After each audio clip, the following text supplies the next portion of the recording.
송은재TV 시작합니다.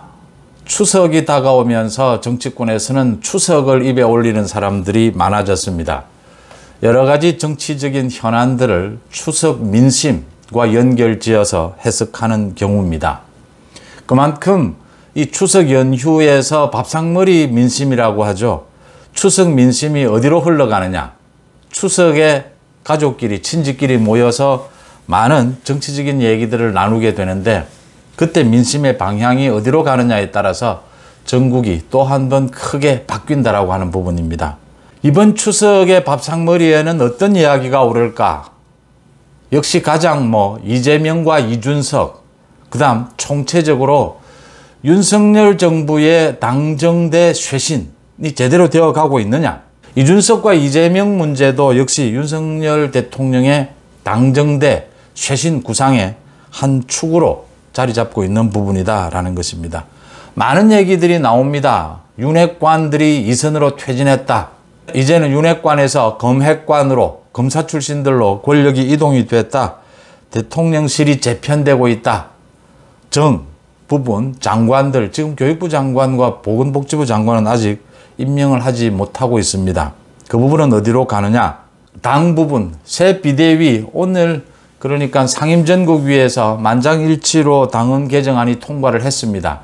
새 비대위가 곧 출범할 것으로 보이는데 새 비대위원장은 누가 맡느냐라는 부분들 많은 얘기들이 나오고 있습니다. 하나하나 한번 간략하게 따져보고자 합니다. 가장 먼저 윤석열 대통령이 여름 휴가를 지난 다음에 한 달여 전쯤에 당정대 쇄신 이야기가 나왔을 때 윤석열 대통령이 방향을 잡기를 이게 지금 누구 몇몇을 교체한다고 해결될 문제가 아니다. 시스템 전체를 손봐야겠다라고 했습니다. 그래서 긴 시간을 두고 조금씩 지금 쇄신되어 가는데 그게 한 달 동안 진행이 되니까 이제는 그 방향이 나왔다라고 하는 부분이고 굉장히 큰 폭의 쇄신의 움직임이 있다라고 하는 것입니다. 앞으로 연말까지 윤석열 대통령은 당정대에 걸쳐서 아마 이런 쇄신을 하게 될 것이다. 윤석열 대통령이 보여주기식보다는 이렇게 내실을 기해서 계속 시간적인 여유를 갖고 전체 인적 상황을 다 점검을 한다. 시스템을 다 점검을 한다라고 하는 점입니다.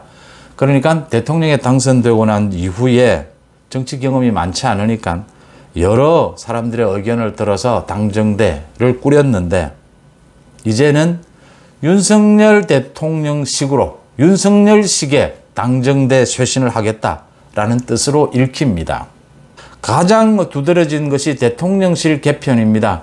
대통령실의 직원이 420명인데 그중에 20%, 많게는 100명 가까이를 교체하겠다.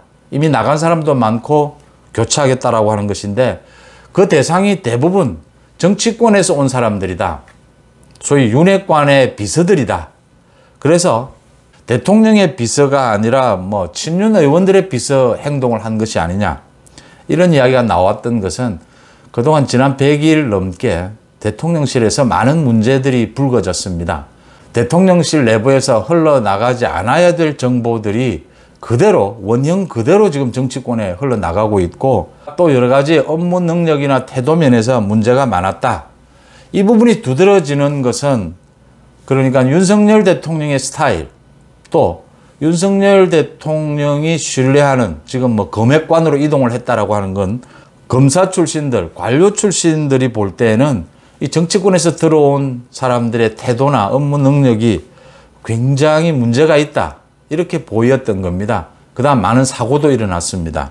여러 가지 정보가 유출되는 등 이런 사고가 일어났으니까 여기에 이제 칼을 대겠다라는 부분인데 역시 윤핵관이라는 이름이 계속 나오는데 윤핵관과 가까운 사람들 장제원이 당시에 대통령실 인사를 담당을 했으니까 인수위 비서실장으로서 장제원 책임론이 가장 큽니다. 그래서 이 부분을 도려내니까 이제는 윤핵관과는 거리를 두는 것이 아니냐라는 이야기가 나올 수밖에 없습니다. 그러니까 한 달여 전쯤에 당정대 대통령실 개편 이야기가 나왔을 때 가장 문제가 됐던 것은 김대기 비서실장의 존재감이 너무 없다. 김대기 비서실장의 책임을 물어야 하는 것이 아니냐라는 부분에서 윤석열 대통령이 오히려 김대기 비서실장의 손을 들어주고 친윤 의원들을 이선으로 물렸다라고 하는 부분입니다. 이렇게 하니까 이제 김대기 비서실장을 중심으로 해서 검핵관, 검사 출신들이 권력의 핵심이 되는 것이 아니냐.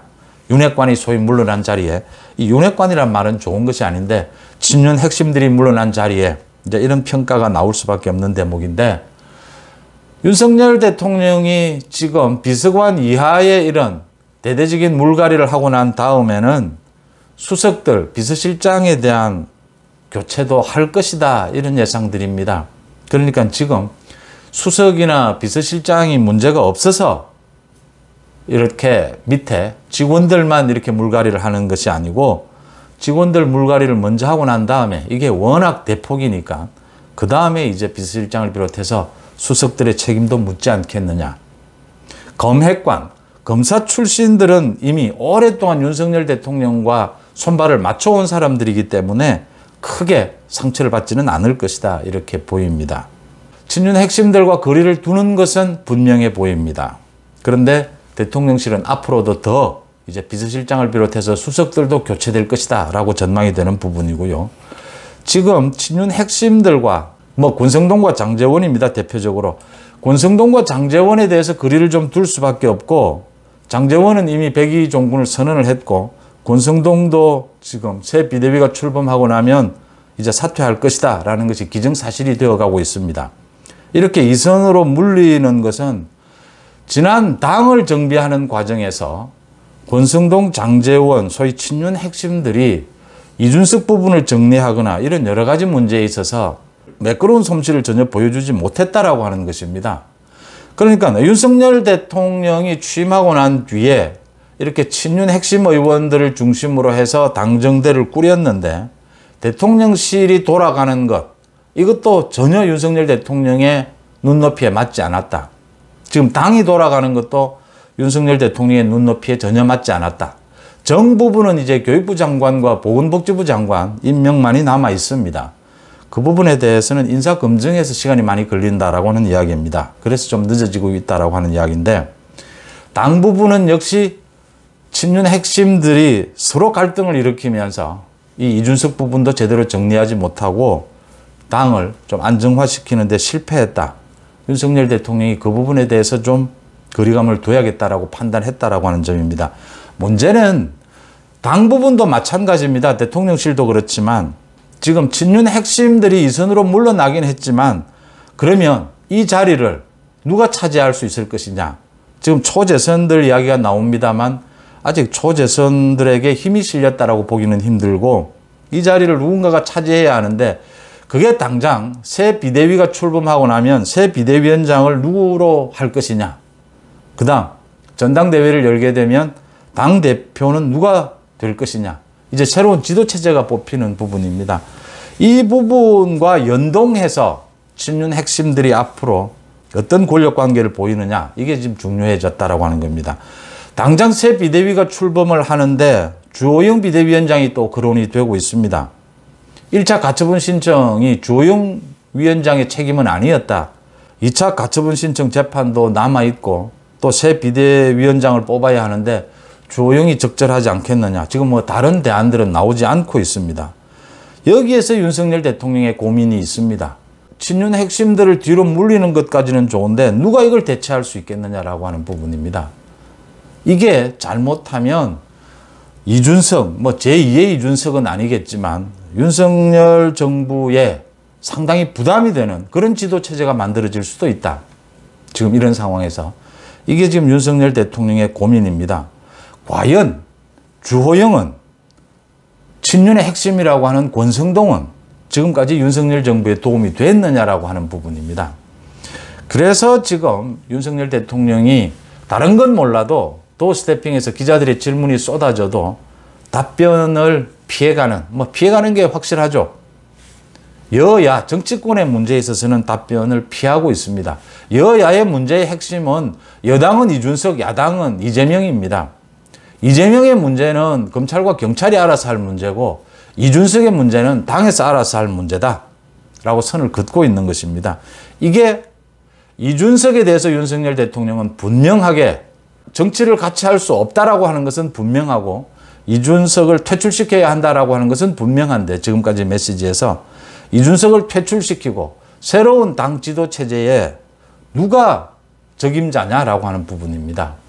이게 친윤 의원들이 모두 뒤로 물러나는 것은 지금 뭐 다 그런 움직임으로 가고 있습니다. 그러면 친윤 의원들도 물러나고 이준석도 물러나고 난 뒤에 공백 상태가 되는 이 국민의힘 지도체제, 지도부는 누가 차지하게 되느냐? 누가 차지하는 것이 윤석열 정부에 도움이 되느냐? 이 부분이 좀 어렵다라고 하는 것입니다. 이게 윤석열 대통령이 어떤 의도를 가지고 있다라고 해서 그렇게 되는 것도 아니고 전당대회를 통해서 당원들의 뜻을 또 모아야 되는 부분이기 때문에 이 부분이 가장 큰 고민이다라고 하는 점입니다. 대통령실을 개편하는 것은 그러니까 밑에 행정관들을 대폭 바꾸고 난 다음에는 수석들도 바꾸고 이렇게 시간을 두고 바꿔갈 수 있습니다. 그 다음 정부 쪽도 이제 인사검증을 거치고 난 다음에 장관들을 임명하면 됩니다. 가장 복잡한 것이 이 당 문제입니다. 여야 문제입니다. 이재명에 대해서는 뭐 영수회담을 하자 이래서 윤석열 대통령의 답변이죠. 여당 대표와 함께 여당이 좀 안정이 되고 지도체제가 구축이 되면 여당 대표와 함께 하자. 그 다음 나온 것이 이재명에 대한 검찰의 소환입니다. 이재명과 지금 무슨 영수회담을 할 계제입니까? 검찰, 경찰의 조사부터 먼저 받아라 라고 하는 것이 윤석열 정부의 메시지고 이준석에 대해서도 마찬가지입니다. 윤리위와 경찰 수사 부분을 받고 새 비대위 체제 추진 이 부분에 따라서 이준석은 이제 퇴출되는 순서가 아니냐라는 것입니다. 아직 뭐 가처분 신청에 대한 재판이 남아있긴 하지만 가처분 신청의 그 재판이 어디로 갈지 굉장히 어려운 부분이긴 하지만 일단 큰 틀은 그렇게 잡았다라고 하는 것입니다. 그래서 당장 새 비대위의 비대위원장을 누가 맡느냐. 원내대표 권성동이 물러나고 나면 새 원내대표는 또 누가 맡느냐. 전당대회를 올해 안에 개최를 하면 차기 당대표는 누가 유력하냐. 주호영이 적임자냐. 지금 뭐 새 비대위원장으로는 주호영 이외에는 거론이 되지 않고 있습니다. 거론되는 사람이 없습니다. 그런데 주호영이 적임자냐. 추석 이전에 이런 부분들이 좀 가닥을 잡아야 추석 민심을 잡을 수 있다. 연말까지는 새 지도체제가 구축이 되어야 하는데 나경원이냐 안철수냐라는 부분도 새롭게 당의 이제 권력 구도가 바뀌는 상황에서 누가 당대표가 되느냐라는 게 윤석열 정부의 앞으로 1년 6개월 윤석열 정부의 성공 여부를 결정짓는 중요한 요인이 될 것이다. 이렇게 보입니다. 송은재 TV 마칩니다. 고맙습니다.